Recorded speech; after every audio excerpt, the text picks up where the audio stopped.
point, I'm going to read off the names of children who died in Gaza due to the actions. So these are people who are 1 year old, killed before they could take their first steps.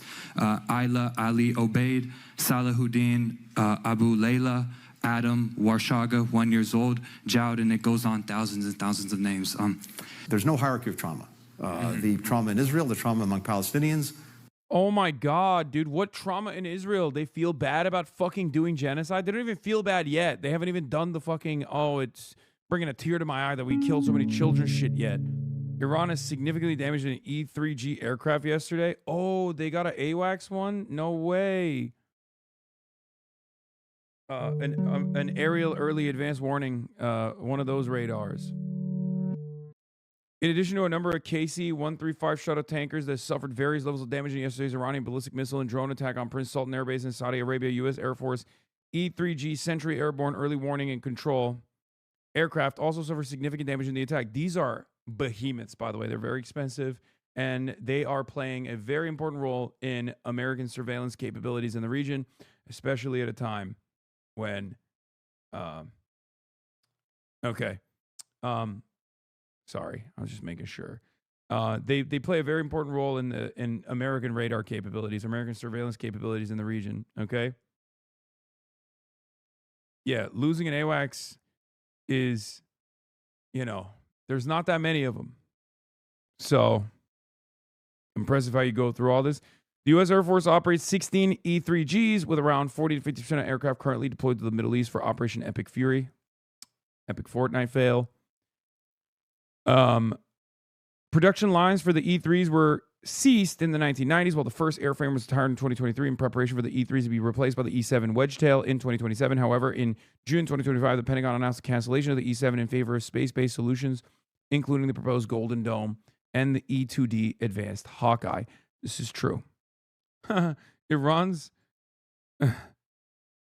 throwing rocks at billion-dollar planes. We're still here. That's the actual deterrent. I mean, it's true. I don't know if that person is saying that as a positive, or is a pro-Iranian side or not. Okay. But it's kind of funny. But low key, they are just straight up lobbing rocks at, $100 million planes and shit. And they're booming them. They're booming them. Speaking of drones, interesting new tactic. What is this? Intercept the Ukrainian darts recon drone by impaling the battery pack and causing a mid-air fire? Dude, this is Russia-Ukraine shit. They're on a different playing field. Bro is throwing flying Kubi days, man. That entire plane program cost $22 billion. They got 72 planes out of that, $300 million per. What is this? Massive Iranian drone attack ongoing in northern Iraq this evening with numerous impacts reported around the city of Erbil.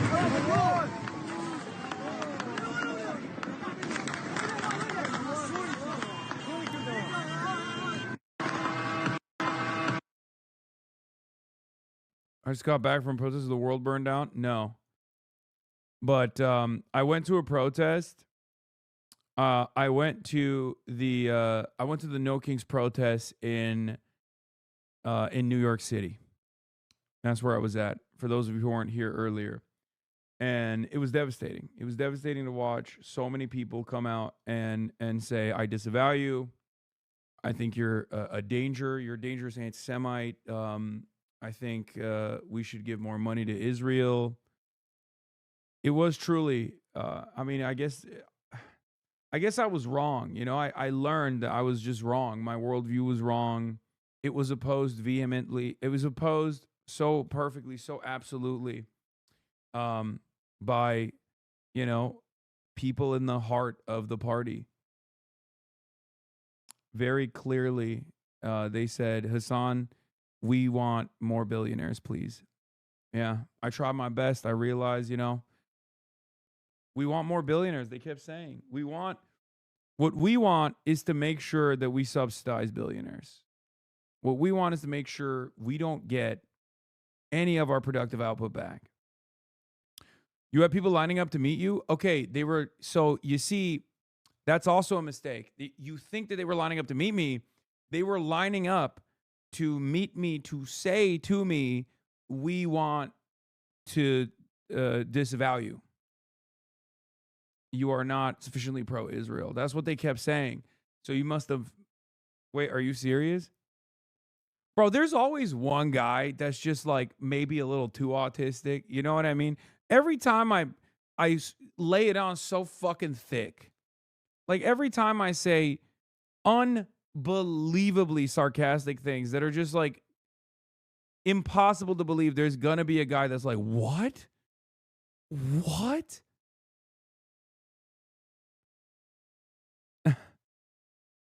What the fuck? No, man. I'm fucking joking. That's crazy.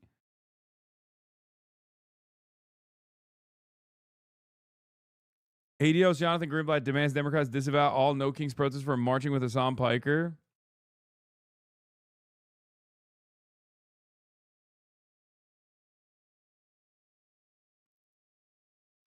Imagine they believe the Emma Vigeland condemnation too. I mean, there's probably some people who do that.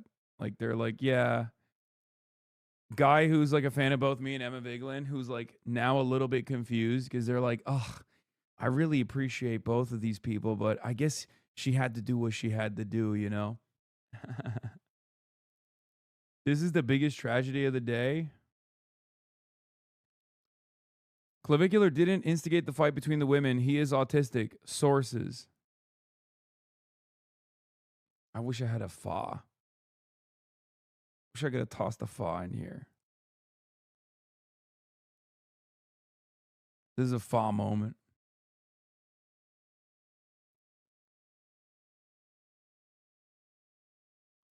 Westchester Dems just made a post denouncing you after meeting Effie. They did.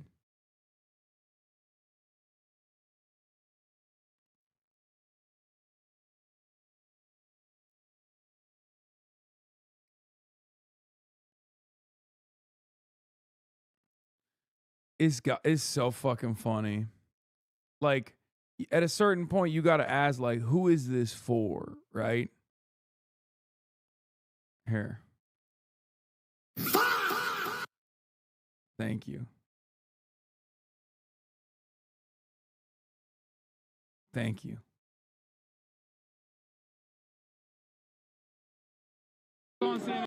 Oh, you want to see this clip? Here, a random old lady interrupted a on CNN interview at the No Kings protest and called out the Democrats for not doing enough. The most recent sort of conversation, debate about you. Hi. Who are you? Who are you? Just a random guy. I'm just a random guy. I'm a political commentator. On Twitch is a website. You're on it now too. Oh, okay. And you're also at CNN.com. And you're also on CNN. Love you too. Thank you for being here. Why did you show up today? Why did you come here today? Because I think he's a prick. Okay. Do you think that the Democratic Party meeting the moment? No. I was about to ask the same question. You don't think so? The Democratic Party is meeting the moment? Yeah. No. How do you like Zoran Mamdani? I love him. That's all. Didn't even fucking skip a beat. Boom. I love him. Boom. Awesome. Hell yeah. Nice to meet you. Okay. I'll have to look out for you. Okay. Okay. Nice to meet you. Thank you. Oh, never mind. I did want to. Hassan, can I take a picture of my mom with you? Sure. She's a huge fan. All right. Twitch is a website. Twitch thankful for making you the poster boy a few years ago. Bitch, the way they treat me nowadays, I should be literally telling them I'm a YouTube streamer, okay? I should be telling anybody who asks me what I do for a living, I'm like, oh, I'm just a YouTube streamer, you know? That's the mom you ban probably? Nah. She doesn't know your name. She'll never find you online. Dog, I don't think she's going to find me online, okay? Actually, that's not even true. I think she will find me online because there's so many people have already seen this clip. This clip is going super viral. Look at this. It already has like 19K in like, 3 hours. So it's someone from her immediate family. She is a queen. Show the snub. She don't got internet. Yeah, she is a queen. Yeah, we got to get this on my TikTok. What is this new word? Is it the towers? Going up to girls and saying, damn, you're like by yourself maxing might be the new He starts method? looking right away. Damn, you're like by yourself maxing. I feel bad. You okay? That's crazy. Bro, they'll put this man in jail. Keep this man in jail.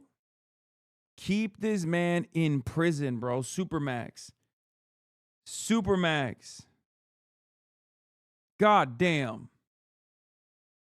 What the fuck is this polymarket funded bullshit? Yeah, bro, because I said no to their money one time, then they never let it go. They never let that shit go. Yeah, this is the strongest, most valuable digital media flank of the Dem coalition right now, and the only one regaining the trust of young and disillusioned voters. Centrists and Zionists can fight it as hard as they want, just like they did Zoran, but the reality isn't changing. Yep. I'd also note that online consumers now are much more attuned to coordinated narrative campaigns than in the past. When a bunch of people all push similar language in the same 2-day period is obvious, and again, like Zoran, can often yield the opposite of its intended effect. I think that's what it is. That's what's going on.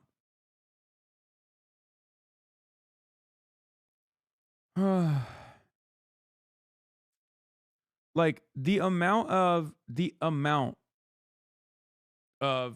yelling about what I represent would have been unbearable a couple years ago. It would have destroyed me, you know? Now this shit just washes over me like it's nothing. It was so nice meeting you. There were so many people crowding around to say hi. I had to remind myself Hasan is, in fact, very famous and not just my close personal friend that only me and my 3 friends know. That's so funny. Establishment Dems think they don't have a worse approval than Trump. Bro, they're living in la la motherfucking land. Yeah. Also, more to the point, all these guys are feigning outrage about Piker's 9/11 comments while they go on Bill Maher, who is famous above all else for praising the 9/11 hijackers. Yeah, but now he's Islamophobic and pro-Israel, so it doesn't matter. That's the whole point, right?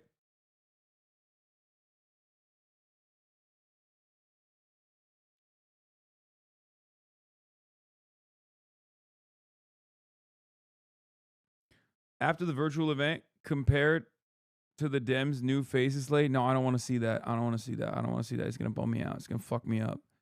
I don't want to see that shit.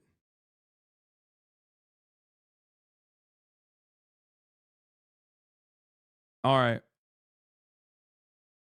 Danger is there for you. Run out of fuel, come home, you've got to turn the whole thing around, service it.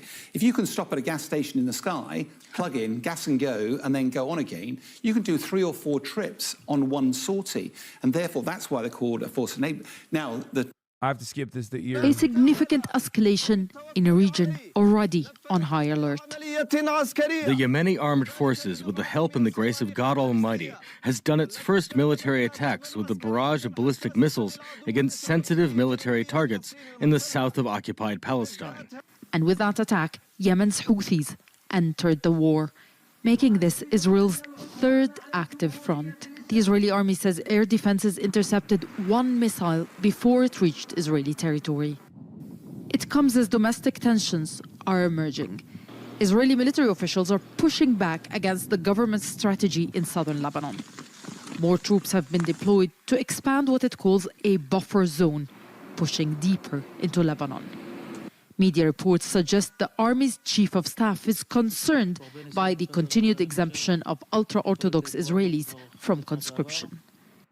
In Israel, the Houthis' decision to join the battle is seen as a retaliation to strikes on Iranian nuclear facilities and an attempt to strengthen. Westchester resident, I haven't seen any posts condemning Effie meeting with you. I'm sure it'll come eventually, but I'm not sure what the other chatters saw. Iran's position in indirect talks with the US to end the war. It's also a message from the Yemeni group, an Iranian ally, to Washington. With exports through the Strait of Hormuz largely blocked, maritime traffic in the Red Sea could be next. The Bab el-Mandeb Strait, an important commercial shipping route, is also used by US carriers to reinforce its military presence in the region. The Houthis have disrupted shipping before, attacking vessels in the Red Sea during Israel's war on Gaza. It's no secret that any escalation to prolong the war serves Israel's political and military goals. Prime Minister... Are the ultra-Orthodox being exempt more like Mormons or Quakers in terms of numbers? It is the fastest growing and perhaps the only growing population center, like the only growing demographic in Israel. And yes, they get religious exemption, and it's really funny. And it's a major point of contention in Israel. Major point of contention in Israel. Benjamin Netanyahu has been careful not to defy the US president, but he has repeatedly stated that... Yeah, I don't think that he's been careful of not doing that at all. I think he's been doing that. Let's be real, you know? Israel would totally dismantle not just Iran's nuclear facilities, but its...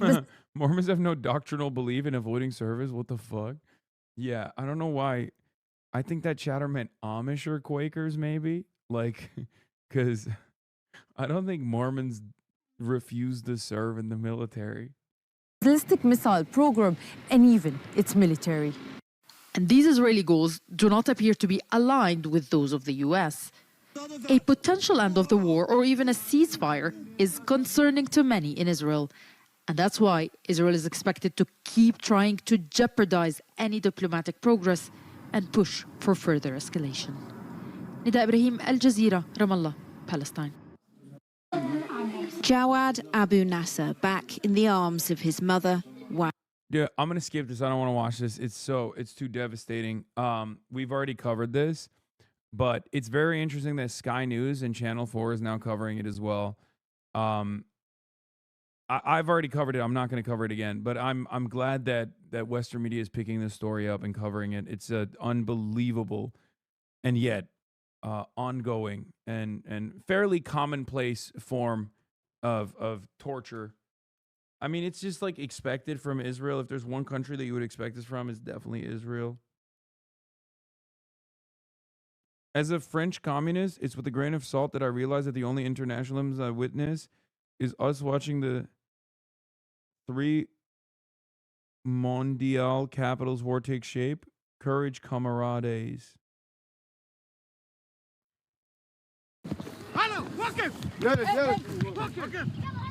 Rifles aimed directly at us. Israeli soldiers order us to the ground.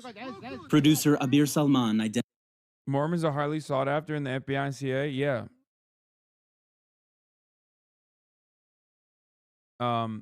They speak multiple languages usually. They travel the world.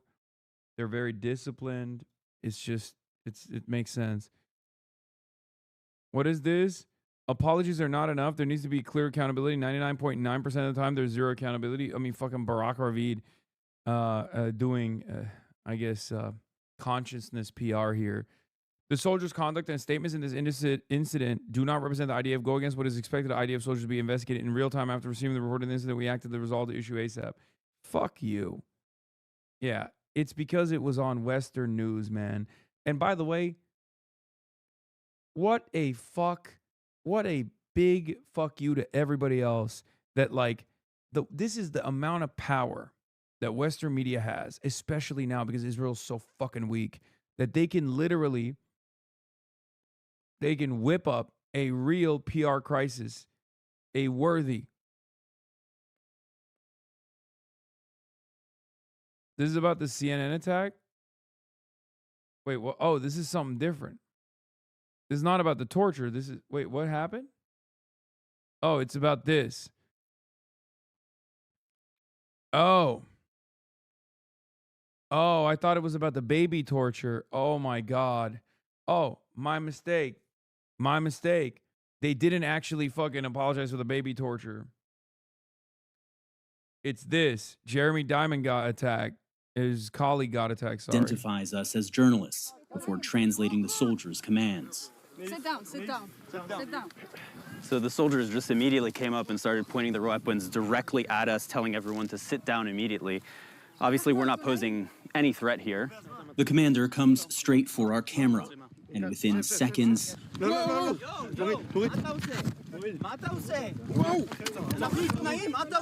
a soldier has just put photojournalist Cyril Theophilus in a chokehold, forcing him to the ground.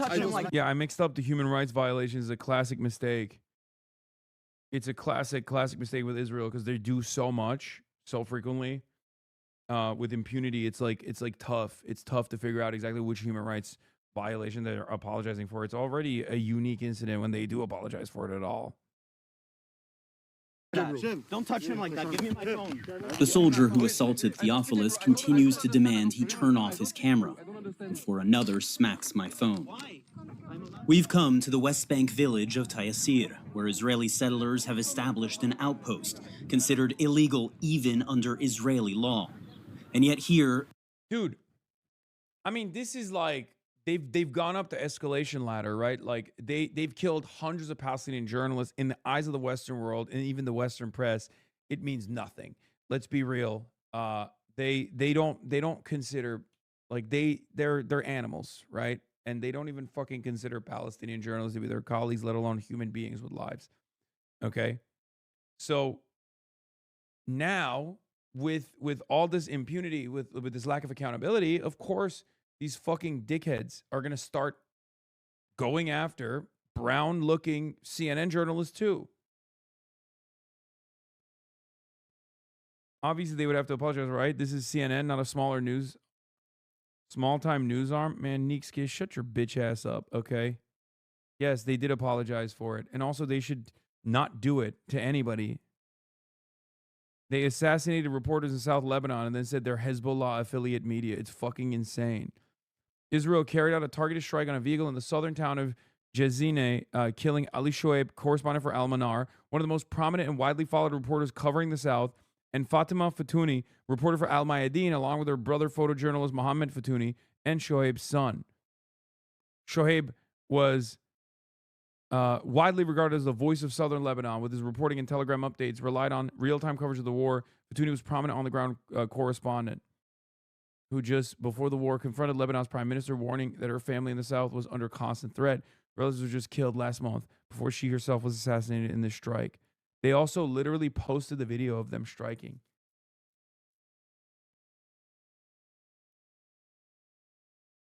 They openly said that they were targeting them. Again, they don't care.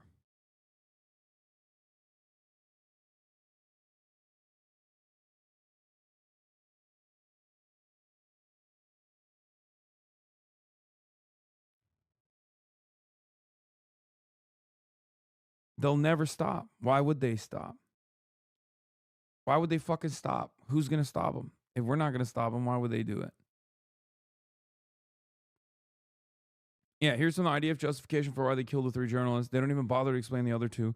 The terrorist al-Shoaib worked to incite against the Defense Army Forces and citizens of the State of Israel, using his platform as a means to disseminate propaganda materials for Hezbollah. And during Operation Roaring Lion as well, he continued his activity and reported on the locations of Defense Army forces operating in southern Lebanon.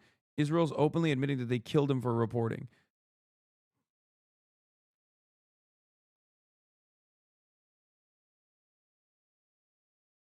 It is truly insane.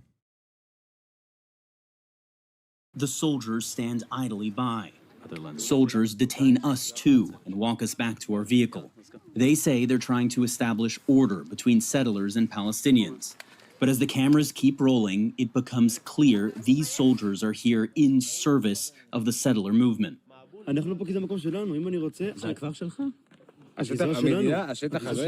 כל יהודה ושומרון זה שלנו, בוודאי, לא רק של חיילים, של היהודים. In Taysir, settlers took the land at the expense of 75-year-old Abdullah Darahme. His breathing is labored, his face bloodied, bruised, and swollen, bones broken. His family and multiple eyewitnesses say the settlers stormed into his home in the middle of the night and beat him to a pulp. I didn't expect this, Abdullah's son says. This is not normal. You had opportunities to distance yourself and your administration from arming Israel, which has committed what leading Holocaust scholars and human rights agencies call a genocide. You rejected them and continued arming Israel. This is your legacy. How do you justify to the countless Palestinians, including thousands of children that died, from your decisions? And just to share the point, I'm going to read off the names of children who died in Gaza due to the actions. So these are people who are 1 year old, killed before they could take their first steps. Ayla, Ali, Obeid, Salahuddin, Abu Layla, Adam, Warshaga, 1 year old, Jowd, and it goes on, thousands and thousands of names. How do you reconcile with this, and how do you reconcile with your legacy? So, as we were talking about before, this is something that I grappled with and will continue to grapple with. Dude, what a victim, dude. What a victim.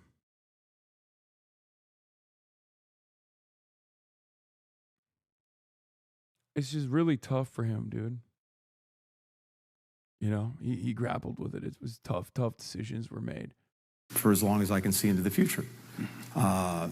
Could we, should we have done things differently such that the suffering that people endured, the loss of the children that you just listed, and so many others, could have been averted? And the short answer is, maybe yes.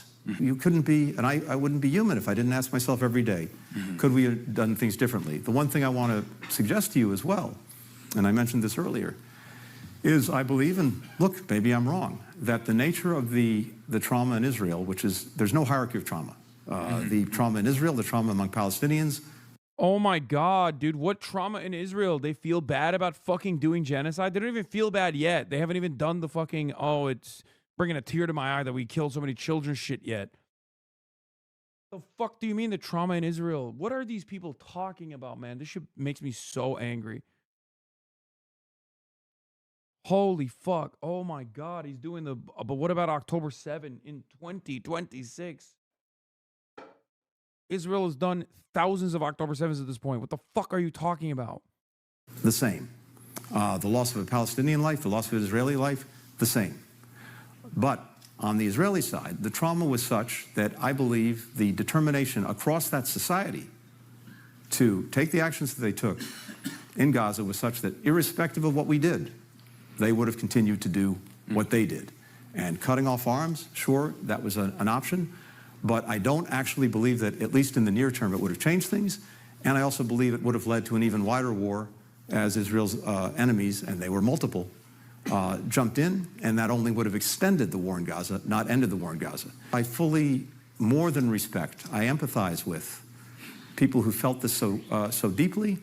I do remain with a question in my mind about why barely a word was spoken in all those months about Hamas, which was an actor too, and is responsible for so much of what happened. But yes, we all look at it. I certainly look at it and say, maybe we could have done differently. Maybe we could have done better by the people.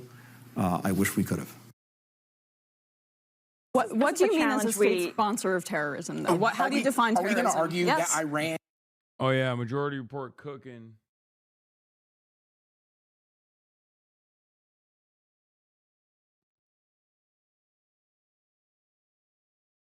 A Majority Report cooking on CNN. And is literally the number one... Is Iran committing genocide in Gaza right now, like the Israeli government is, which dragged us into this war, which every president prior... number one sponsor of terrorism. For 47 years, the Iranians have killed Americans and our allies across this world. Okay. They're trying to obtain nuclear weapons so they can annihilate Israel and potentially capitals in Europe. There's no evidence of that. The JCPOA was actually a successful deal that Obama I find it appalling that negotiated. you're an Iranian apologist. Yeah, this is so. There's nothing I can do that call out Israel's genocide and then everybody swarms. No. This is the one thing that you can't say. It's the one thing you can't say. It is about Gaza. This is about a regional conflict that's spiraling out of control that the president is adding to. But you stated that there's no evidence that Iran wants nuclear weapons. They lied.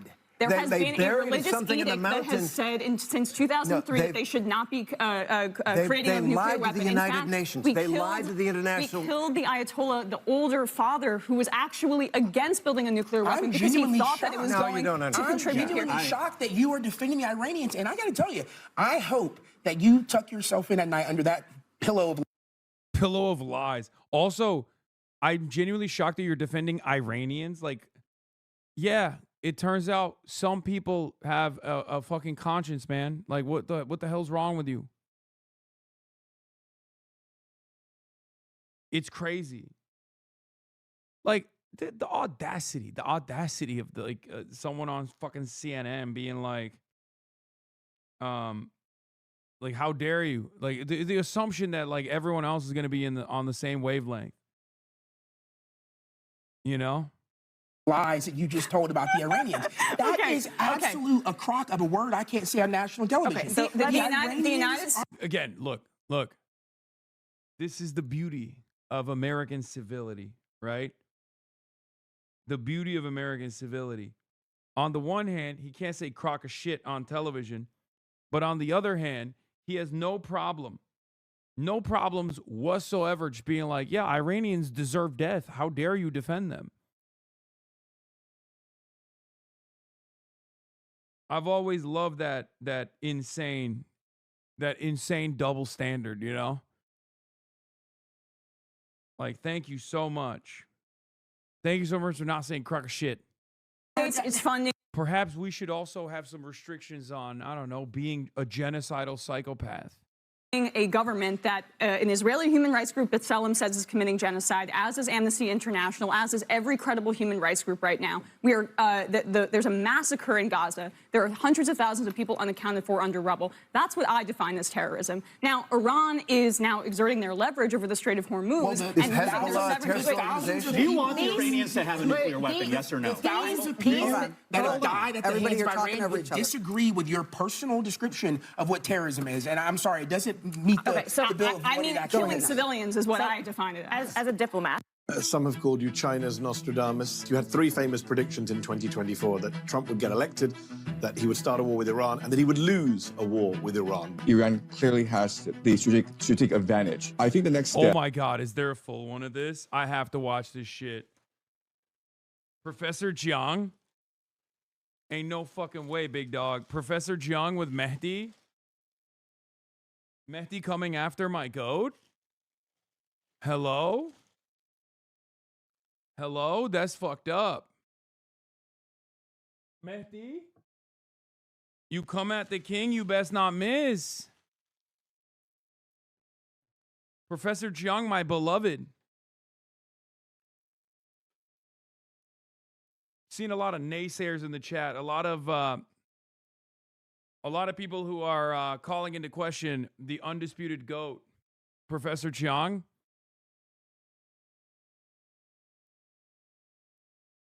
Some of you are not ready for it, it seems. Some of you are not ready for the truth, it seems. You know?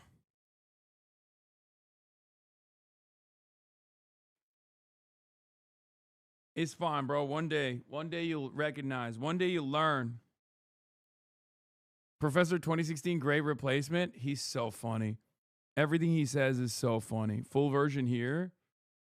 Wait, it's only 4 minutes? What the fuck?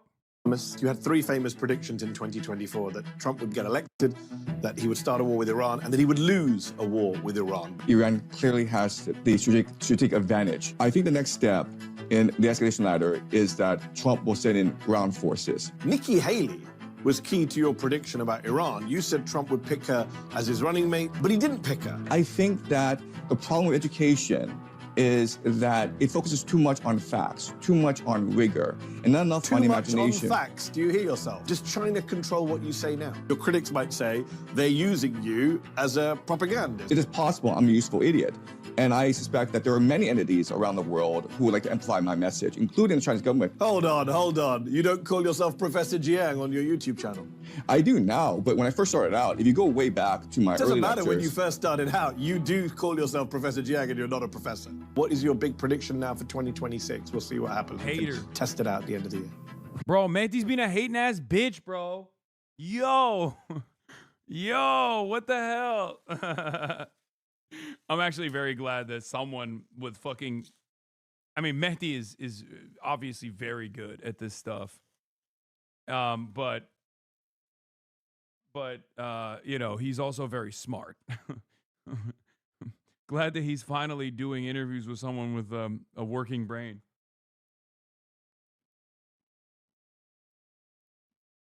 Professor Zhang, I mean.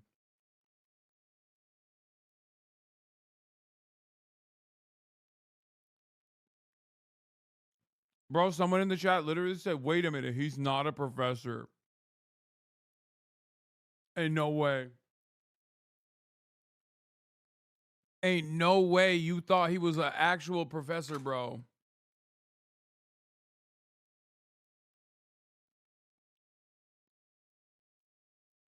Open the schools. Open the schools. We're cooked.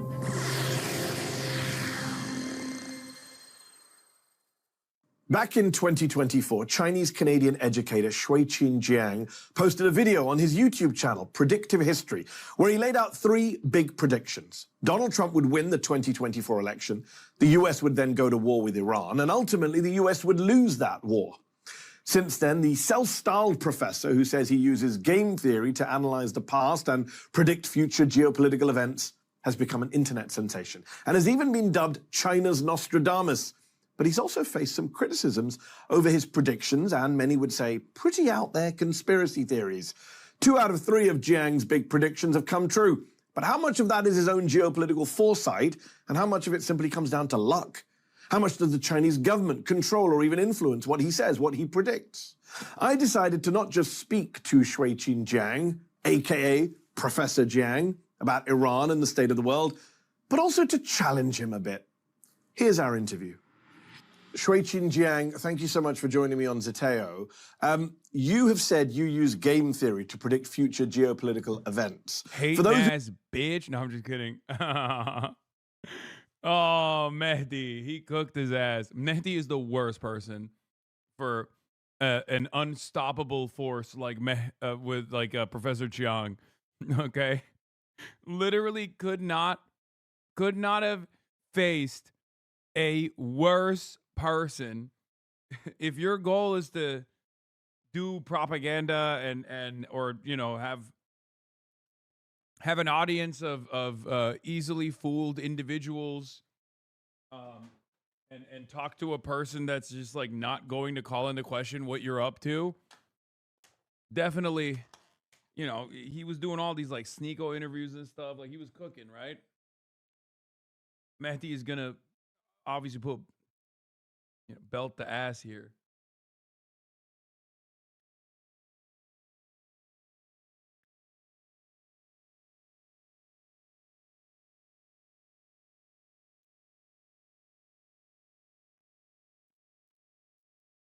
You've never heard of game theory. Please do explain what it is and how it helps you explain what's happening with Donald Trump and with Iran in particular.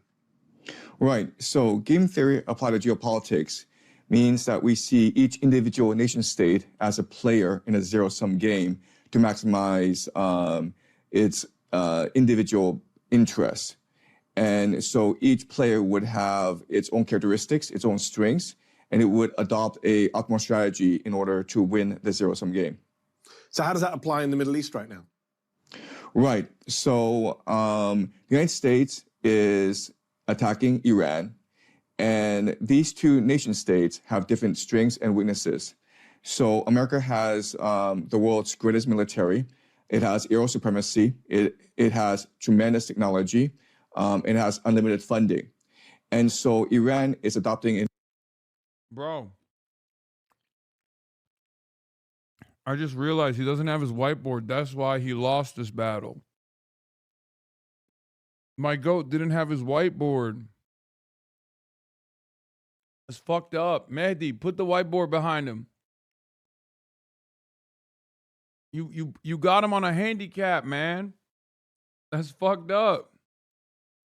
Y'all seeing this? Not my Professor Chong. Mehdi should put the full video on YouTube, honestly. It would do LeBron numbers.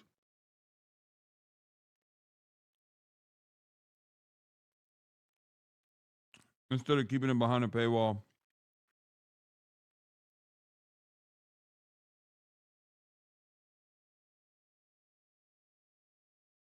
He didn't lose. He predicted he would tactically lose the battle.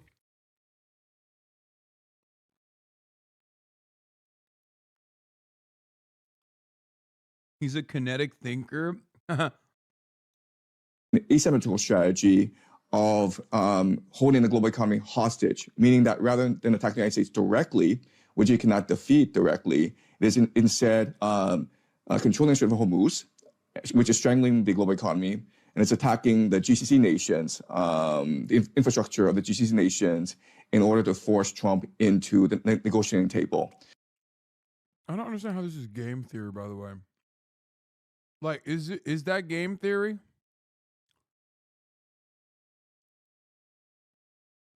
So that is the asymmetrical warfare of Iran. You've also predicted that the US, you had three famous predictions in 2024, that Trump would get elected, that he would start a war with Iran, and that he would lose a war with Iran. Based on what you've seen over the past month, do you still stand by that prediction? Yes, I do. I think that after a month, I think that Iran clearly has the strategic advantage.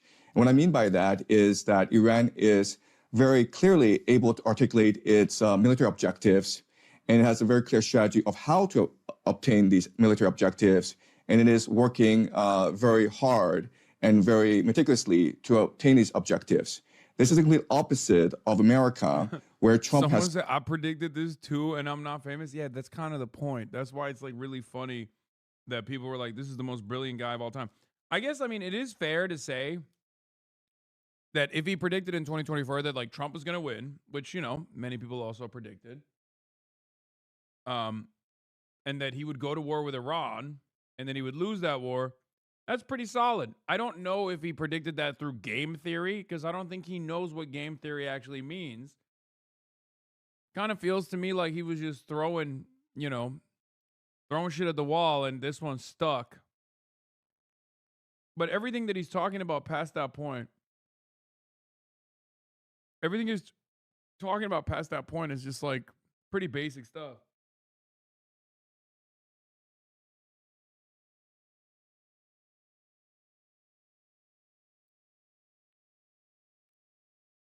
failed to articulate an end goal.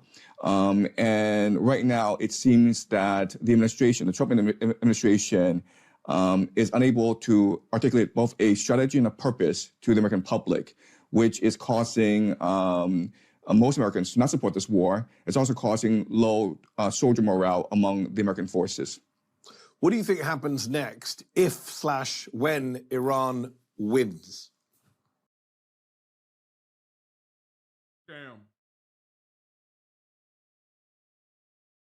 Damn, man, he gave us a taste, bro. He gives us a fucking taste.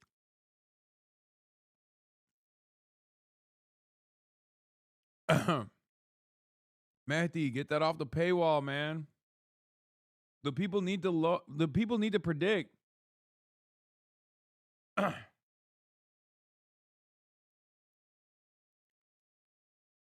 In the escalation ladder is that Trump will send in ground forces. Nikki Haley was key to your prediction about Iran. You said Trump would pick her as his running mate, but he didn't pick her. I think that the problem with education is that it focuses too much on facts, too much on rigor, and not enough on The problem with education focuses too much on facts is a bar. Y'all are literally not spiritually or physically ready. Y'all could not predict that history, man. Average young listener, I've got more than lots of evidence to back this up. Is you who's falled for propaganda. Or you could be CIA Mossad agent for what I know. Now wake the fuck up, do your research. It's a good time to do it. I will say more to you. This Professor Zhang does not say. These people from secret societies are not those in real power. They all serve alien entities who truly control this world.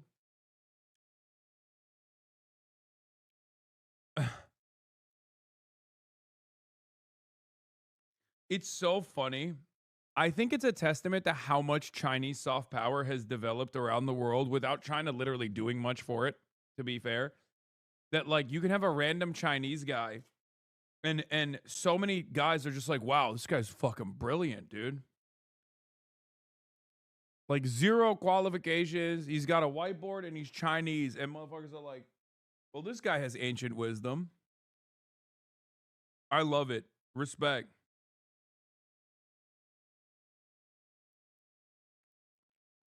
Professor Zhang, my beloved. On facts, do you hear yourself? You talk about this pre-far right concept of Pax Judaica, a new world order centered around Israel. Surely you understand why a lot of people think at best you're trafficking in pretty anti-Semitic tropes, and at worst, you're... Bro. He didn't even talk about my favorite.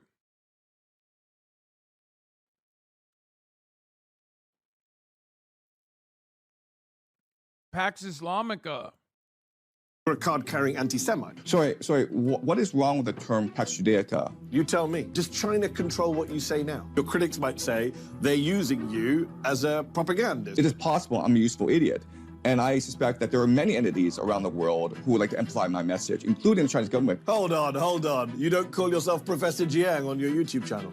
I do now, but when I first started out, if you go way back to my early lectures... It doesn't matter when you first started out. You do call yourself Professor Jiang and you're not a professor. What is your big prediction now for 2026? We'll see what happens. We can test it out at the end of the year. I think if you or I were playing Iran's hand, we would not want to end the war. Wait. It's not, first of all, I'm sorry to show you someone who's fraudulent, utterly devoid of the pedigree, and perhaps even more devastating, the whiteboard. This is fake, phony, Professor Not Jiang. Okay? As I like to call every other professor.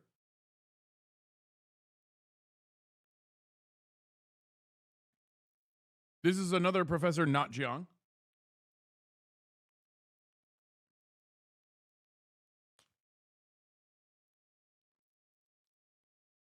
It's Mersheimer. The longer the war goes on, the worse it is for the United States and for Israel. So if you're the Iranians facing an existential threat, you're now in a war and you're doing very well in that war. You're inflicting great pain on the international economy, which is another way of saying you're inflicting great pain on the United States. You're destroying American military bases in the region. You're inflicting pain not only on the Gulf states themselves, but on Israel as well. Why would you quit? Why not just keep going? Inflict more and more pain, make the Americans and the Israelis increasingly desperate. That would be the smart thing to do, I think, if you're playing Iran's hand. It's not in our interest for sure, certainly not in President Trump's interest, but from their point of view, given all the leverage they now have and the fact that they get more leverage as the war goes on, I wouldn't quit if I were them. The No Kings demonstration taking over Midtown Manhattan. Some people told us why they're here today. There's a lot of animosity towards this administration, and I think people feel a little rudderless. So events like this bring a coalition of people that have maybe some shared resentment, but also key issues that they care about. I'm here because I can't express how much I hate Donald Trump, and I think that he's just ruining our country. Demonization of internal enemies, glorification of violence and cruelty, appeals to a mythical past and racial superiority, intolerance of dissent, and unquestioned allegiance to the leader. Who are you talking about? Let me think. Our president. I've studied history. We've never had a leader that was so indifferent and so immoral to the concerns of the average person. We have to show out, as we're doing today, in record numbers to say, this is not okay with us. And I think a lot of people are just really angry. I mean, they're angry at the economy. They're angry at the Epstein file cover-up. They're angry that we're at war right now and Donald Trump is golfing. It's a betrayal of the American people. This is not a war. This is not an award. Oh my God, I absolutely support the President of the United States of America. I'm at CPAC in Dallas. It's the biggest conservative conference in... Fucking finally, dude. Some real goddamn American patriots, bro.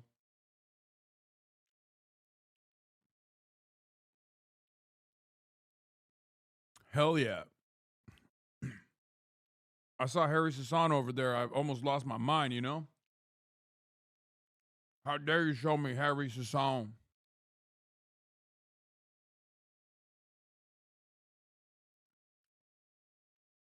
I need to see 10 Patriots. We haven't even done enough CPAC shit because, like, bro, CPAC this year has been less motion than even the years prior. Trump didn't even attend it. No Tucker Carlson, none of the major MAGA heads, just pure freak show. Like, it's literally the Michael Pillow Coalition.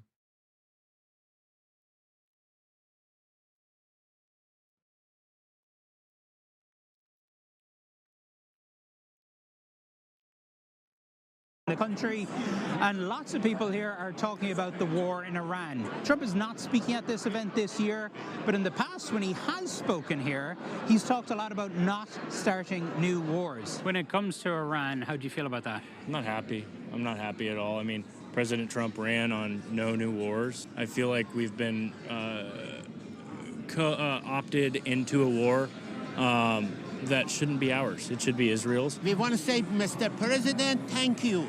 Thank you for helping Iranian people. What do you think of the war with Iran at the moment? Unfortunately, I think it's necessary. You do? Yes, and he's the only president that had the backbone to take it on. Do you believe that Israel forced the U.S. into this war? Absolutely not. Bro, Brace was saying that every corner there is a Persian yelling about Mr. President Trump.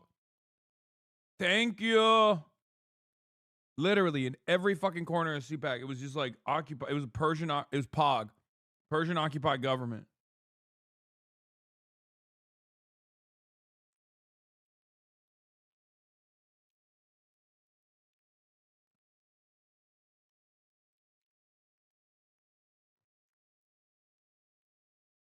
Donald Trump does what Donald Trump wants to do. I don't think Trump is really controlled by anybody, as much as everyone would like to control him. But I do question some of the things when it comes to, are we just going to bend over everything for Israel, you know? What do you say to some Republican people who say, well, this is Israel's war, it shouldn't be America's war? Dude. By the way, I low-key get why Israel doesn't give a fuck about anti-Semites. And not even on some like, oh, it scares Jewish people into like moving to Israel. Like, they are like right-wing anti-Semites who claim to be anti-Israel are such fucking cattle that like you hear the guy like in his voice, he wants to say like Jews control this country. Why would you do this to me, Mr. President? That's his mentality, but he can't even fucking identify it and like communicate it, right? Because he's a victim. Like, these guys can't even do anti-Israel, like, they can't even do anti-Semitism right. Okay, joking, but, like, kind of true, you know? So, yeah, when you look at that dynamic and you're like, well, we shouldn't really focus too much on, like, right-wing anti-Semitism because at the end of the day, they're still going to vote for Trump. Whereas on the left, if your primary focus is Israel, there's a fuck ton of real anger there.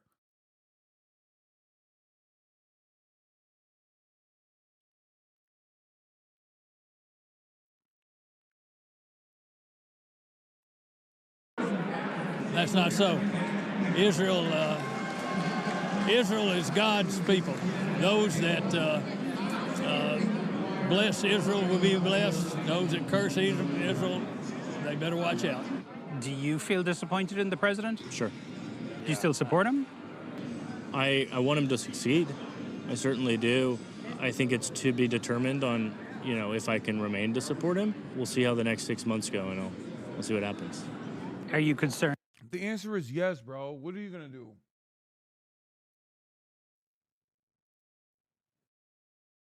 There is nothing more fake than a Trump hog being like, I don't know. We'll see. Like, shut up, bitch. You're going to vote for him. You're going to write his name in on elections in the future where his name is not even on the fucking ballot. Shut up. Bro's acting like we don't know what his behavior is.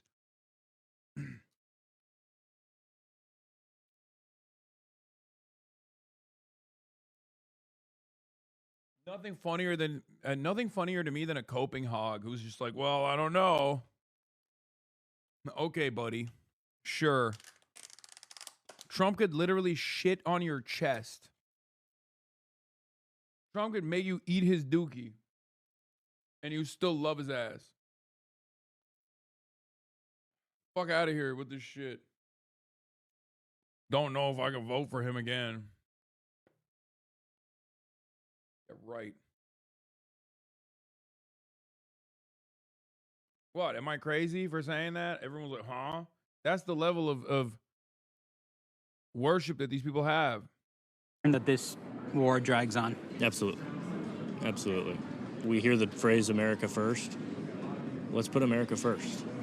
And I'm concerned that this isn't putting America first.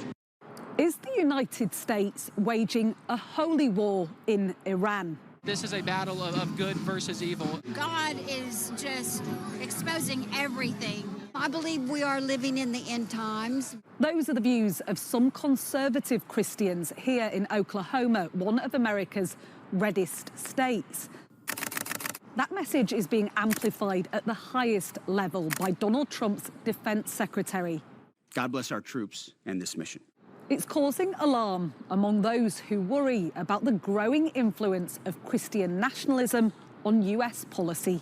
I don't think the lines have been blurred. I think they've been stomped on. People are being told that they need to go risk their lives in order to accelerate Armageddon. Conservative Christians have access to this White House like never before.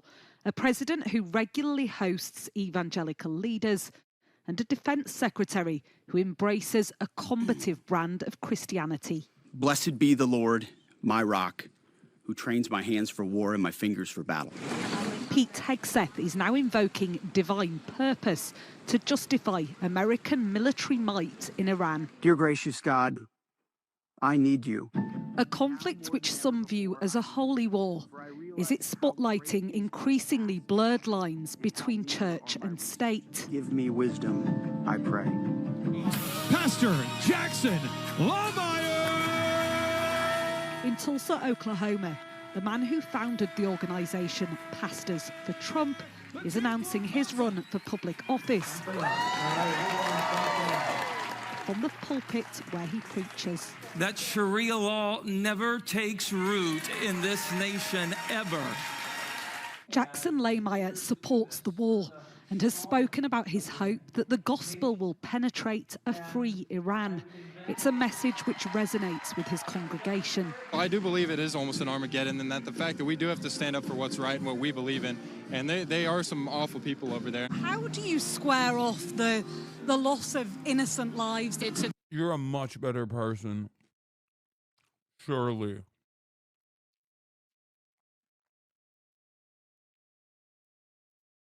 You know what's really funny?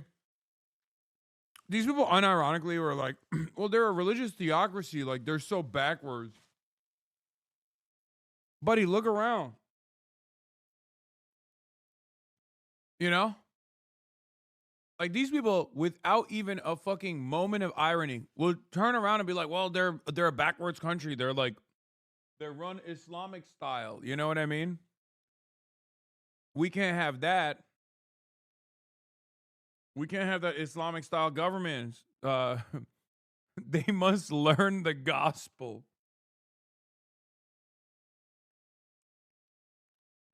It's perfectly fine. As someone whose dad serves in the military, I can tell you that it's just a cost. And unfortunately, it's the sad reality, but they did the right thing. They stood up and they fought for their country, and we can honor that. And I know that they're sitting with the good Lord right now. And in his...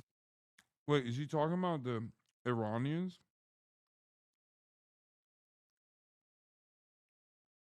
Because no American soldier that has died in the last month has died serving, like, they haven't died defending their country. They died defending Israel. Hate to do this to you, buddy. But you're wrong.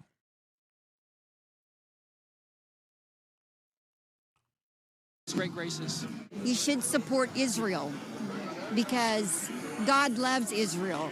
Israel is the apple of his eye, and that is in the Bible. Is it a religious war? Most definitely. Most definitely. Yes.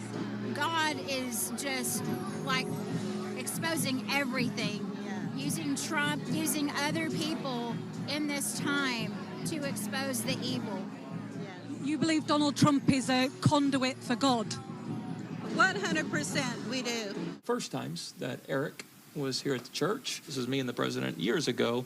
In his office, Pastor Lehmeyer displays pictures with various members of the Trump family who have appeared at the church. Bro, they're so stupid. It is truly mind-boggling how dumb these people are. Like, they're in the wealthiest country on the planet. They got internet everywhere.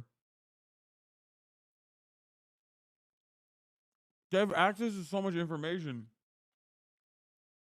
But they have a medieval peasant-style understanding of the world. How the fuck does that happen?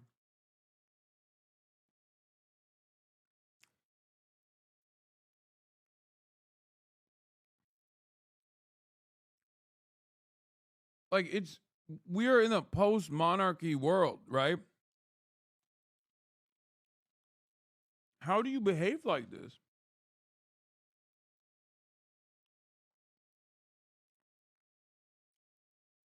And for who? The Trump children? Like, it is remarkable that there is this much of a cult, like, understanding for anything. Like, I mean it. Like, in this day and age, in the information age, it is quite remarkable that people can be this delusional and people can be this much in a cult.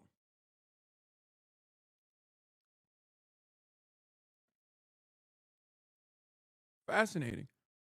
Do you see this war in religious terms? Well, obviously, to the Ayatollah, it was definitely religious terms. It's jihad. It is to bring about the apocalypse to usher in their Messiah. You've spoken about the gospel penetrating a free Iran. What does that mean? Well, that's not the job of the United States government. That's the job of pastors and preachers and evangelists when that door opens. And so a free Iran would open the door for ministries and preachers to go in and share the gospel. At a different church on the other side of Tulsa, an opposing viewpoint. Come on in. Reverend Andy Campbell believes the Trump administration is weaponizing Christianity to sell this war to the public. If I go to war and I claim that God is on my side, if you oppose me, then evidently I must be godless. Gay. Sorry. How many photos with Eric Trump do you have, buddy? Yeah, I said it.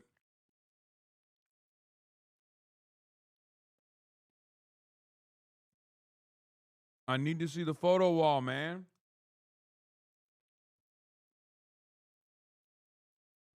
And I think that's the point of it. So do you think Pete Hegseth is playing on that then? Oh, absolutely. He wants to take people that he perceives as enemies and make them less than human. They smoked me all the way. Defence Secretary Hegseth is provoking controversy with his rhetoric and his tattoos.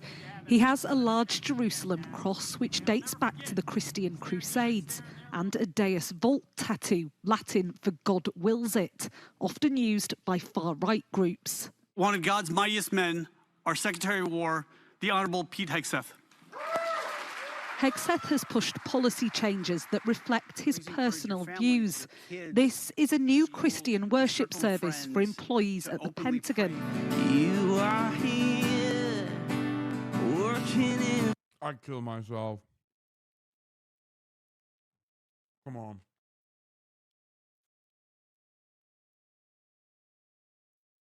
It'll never not be funny. He's literally a alcoholic rapist. It's always these like super pro God guys. Like, we get it, bro. You killed people. Okay, I got it. Like, I understand. Like, just cut it. Just cut it out. Just cut it out. Let's just not do this. You know what I mean?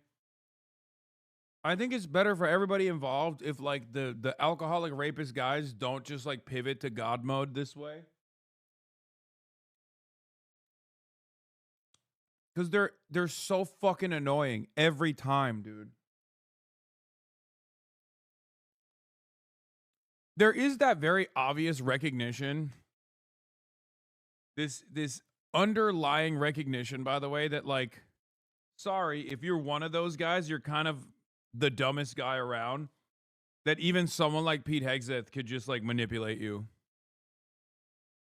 Or someone like fucking what's his face? The British one, the British freak that looked like Russell Brand, the one that looked like a rapist before we found out he actually was one, you know?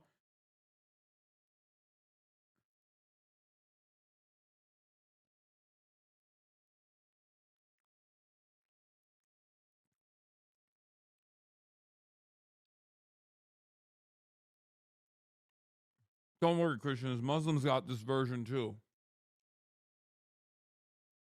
Andrew Tate. Like, literally. And I'll be honest, he didn't even try that hard. And the Ummah was on fire. They could not believe it. Muslims love a white boy that that reversed to Islam.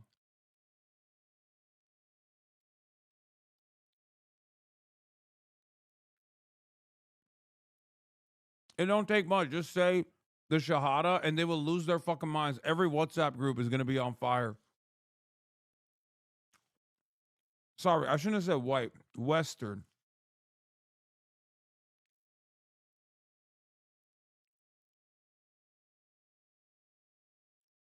He's 0% white. Okay. First of all, that's not true. He's half white. And secondly, I mean, I don't know why you got so aggressive about it. Like, you're almost like, okay, defender of the white race. I'm like, chill. Okay, you didn't, what? Us whites don't take ownership over Andrew? Is that what you're saying? Like, there aren't enough other, like, rapist criminals that are white? And some are alleging an increase in Christian extremism in the armed forces. The Military Religious Freedom Foundation says it's received more than 200 complaints from members of the military about commanders invoking biblical rhetoric to justify involvement in the war in Iran.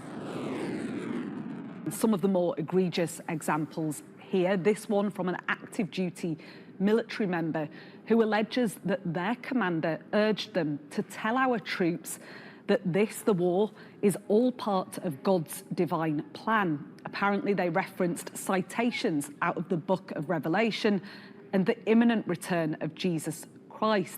Awesome. Another military member says this poster of Jesus. What the hell? Oh my God. Oh my God. Jesus Christ with an artillery launcher?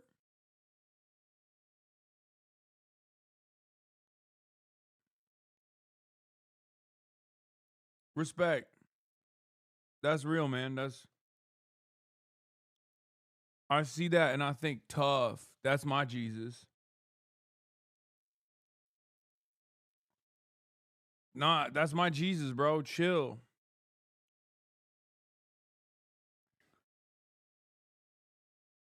Jesus, famously known for deploying mortars.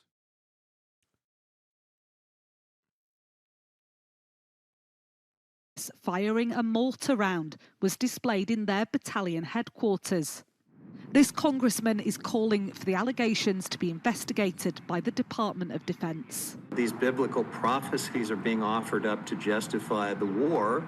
People are being told that they need to go risk their lives in order to accelerate Armageddon and live out these extreme interpretations of Scripture. The Secretary of Defense is making a concerted effort to God wash this terrible war. Glad you guys were here tonight. Yes, thank you. Y'all be blessed. As this pastor begins his campaign for Congress, he insists there is a place for Christianity in politics. But some believe the war in Iran is exposing an erosion of the separation between church and state. Martha Kellner, Sky News, Tulsa, Oklahoma. If you lose what's important. Yeah, only recently.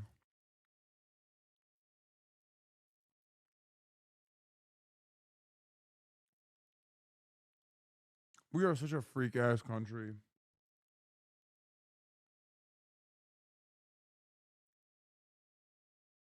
Yeah, Jesus demands we bomb 10-year-olds with stabilized oil.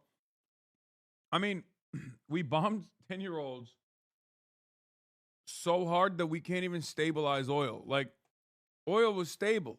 And then we bombed 10-year-olds, and now oil is unstable. And now our goal is to just go back. Go back to day one. You know, before we killed the Ayatollah, before we killed all those little schoolgirls. I have a good idea. It's called Don't Fuck Around. Why did you do that to begin with?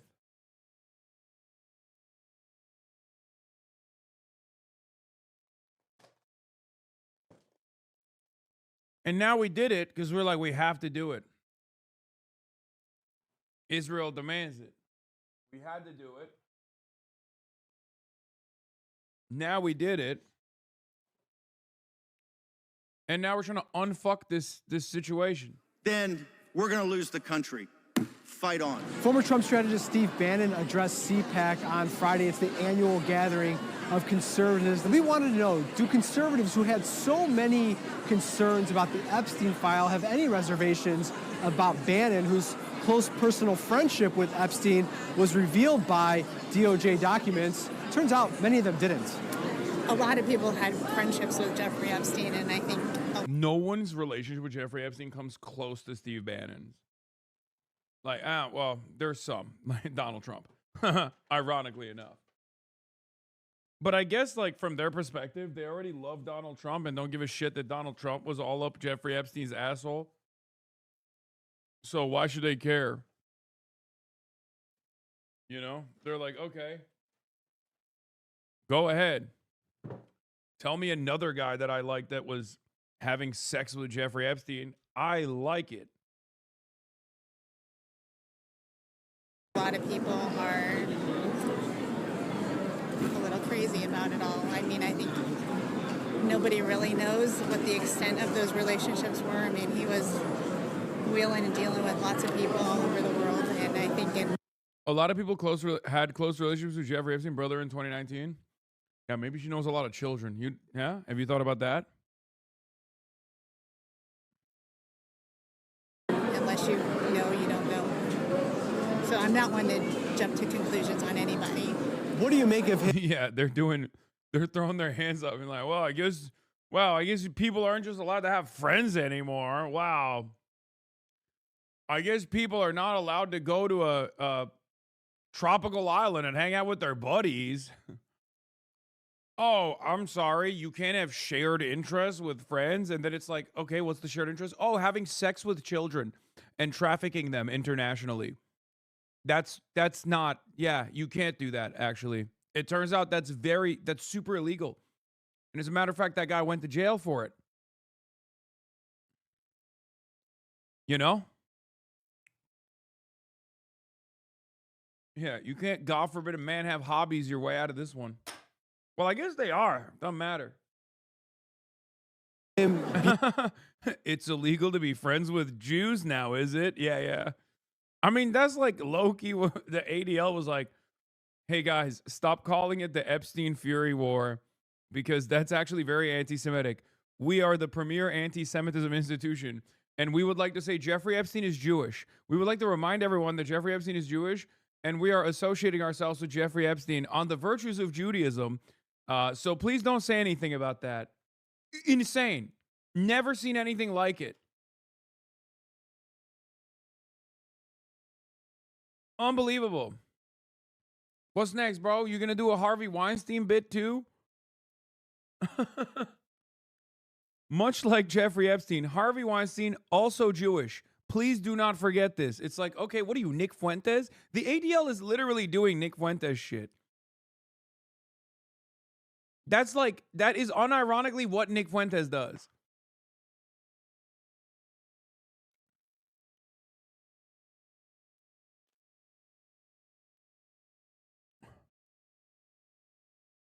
Yeah.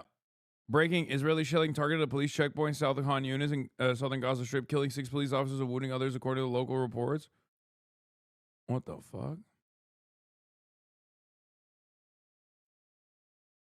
Oh, God. I miss Professor Jiang. It's been an hour and a half since I last saw his face. I miss him. Being here and invited to speak at CPAC, given how prominently his relationship with Jeffrey Epstein was unearthed by the Epstein files. I did not know that. You're telling me the first time. I've done my fair share of research, but I do. He did the Trump. I did not know that. You're telling me for the first time. Ruth Bader Ginsburg has died. I find that a little interesting and weird that he's able to speak here, being in the Epstein files. I think he added a lot to the Republican and conservative. Posted by an interview with Elfie, Westchester County Democratic Committee. Joint statement from New York CD7 chairs condemning Hasan Parker's hateful rhetoric for the chairs of the Westchester County Democratic Committee. Oh my God, 9/11/2 is going to be so sick. Give Saudi Arabia nukes so they can do 9/11/2. I don't have any patriotism. Wait, these are just straight up Fox quotes. Are they so? They're ripped.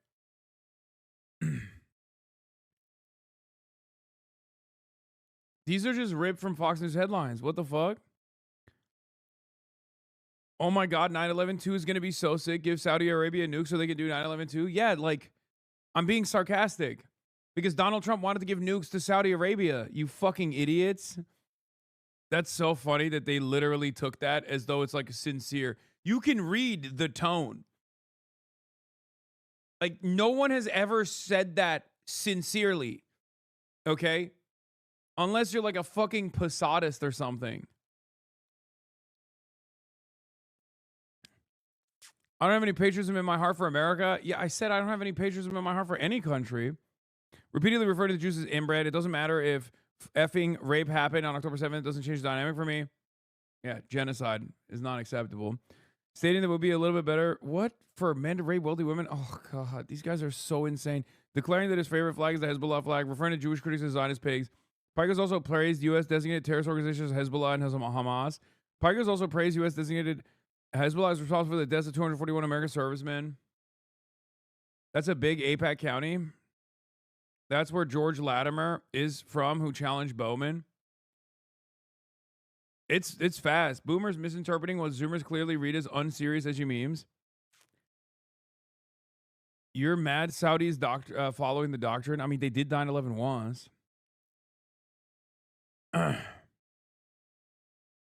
Theo Vaughn on Israel. No, you read as you want in white/albino supremacy.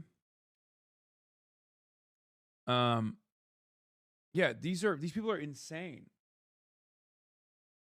Westchester's where the cops live. They put you as a top story over every other news story. Why some Democrats want to shut off Hasan Piker's megaphone. Popular streamers rise as Democratic influence coincides with the party's long surge. I'm so cooked. Do you think the Saudis or Iranians are Chiang enjoyers? Yeah, I think the Iranians are. That's why they're doing it. That's why that's why Iran decided to fight back, because they saw the Professor Xiang. First they were like, yeah, I never said Jewish pig, by the way. They're just fucking lying, but it doesn't, it's all lies. Who gives a shit? Whatever. But